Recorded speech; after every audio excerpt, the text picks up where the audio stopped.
여기 모인 우리 모두 하나의 꿈이 있죠.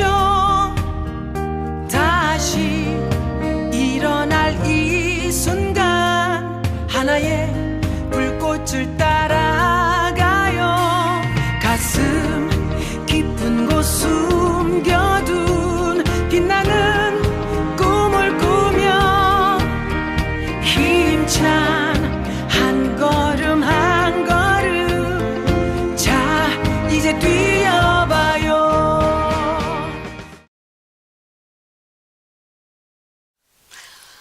Welcome to 2018. My name is Heather Murray Elkins, and it's February, and the Winter Games, the Olympic Games, are just beginning, and they are being held in Pyeong-Chang, and for the first time, two nations are together. There's a very important witness going on, and I want to refer that witness back to what is here on this desk. It is a communion set. It is a communion set that was crafted in response to a letter written by the United Methodist Bishops. And this communion set and those games and that letter and a picture written and drawn by a child all come together in this reflection. In 1986, the United Methodist Bishops issued a letter called In Defense of Creation. The threat of nuclear war and the anxiety in the struggles nationally and internationally were at an all-time high.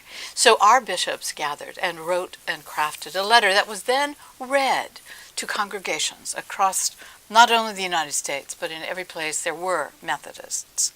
And this was the letter that drew on what they understood to be a heritage of faith that led to a call for peace in response to the nuclear challenge, the arms race.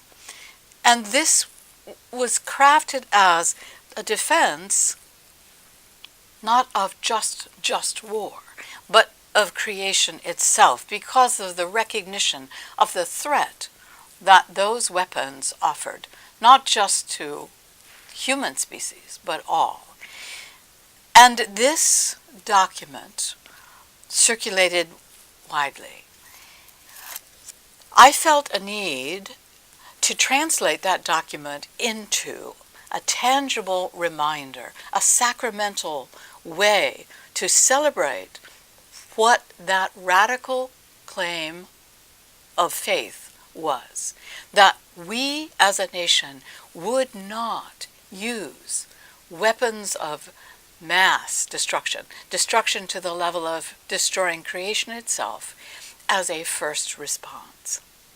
And so I asked Bonnie Courtney, who was the wife of a professor who taught here at Drew, Charles Courtney, to create for me a communion set.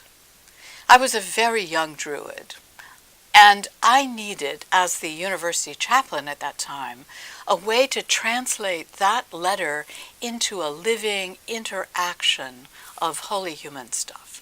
And so Bonnie created this set so that we would remember every time we came that creation was loved and beloved, and our actions at the table should help us in the defense of this creation that God loved so much. Those were good years of theological, liturgical, and hymnals. This was a hymnal that created also a powerful interaction in a local churches across the United States. The United Methodist Hymnal is, in fact, our book of theology. And this text arrived approximately the same time this communion set arrived into the world in a small congregation that my husband pastored. And in order to get this theology deeply into those communities' hands, I asked the children of that church to please go through pick hymns that they liked by reading the titles and draw pictures. It was a way of doing theology, doing hymnal theology. And the pictures were beautiful, except for one. And this one was so striking, I pulled it out and I show it to you now. It's done by Phyllis, age 8 at the time, and it's written about a beautiful hymn. Morning has broken, like the first morning. Blackbird has spoken, like the first bird. Praise for the singing, praise for the morning, praise for them springing fresh from the word. That's a hymn that comes straight out of these images of creation and communion. So why did Phyllis, age 8, draw a picture of a little girl suspended between heaven and earth, weeping? There were birds, there were trees, there was a sunrise and mountains. Why was she weeping? And then I looked again at the title and realized she did not know the hymn. She looked at the title, and what she drew was in fact the fear that all of us hold. That there will be a morning when the sun is broken. There will be a morning where creation is over. She was able to draw, rightly, this fear. And then my question became, what do we have? What do we have to respond to that deep fear that perhaps we are defenseless, as is creation, against those threats, that terrible threat of weapons that could end not only our lives, but all life? Two things came back to me. One was a litany that's in the hymn and in also our communion table. Christ has died. Christ is risen. Christ will come again. That is one response to that fear. But the other I find in the games that are being held right now. A game is a way to compete. A game requires intense competition. But it's a game. People play fair. And no one loses their life. Maybe what's going on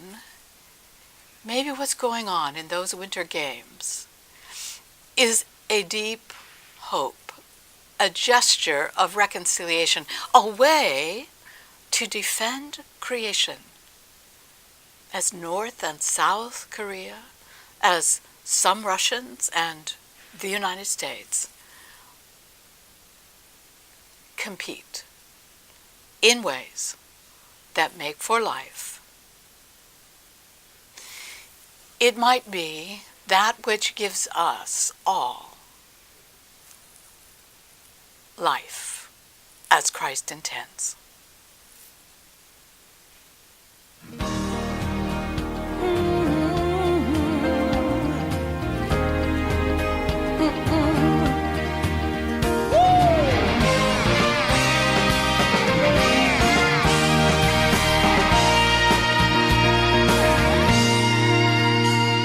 여기 모인 우리 모두 하나의 꿈이 있죠. 다시 일어날 이 순간 하나의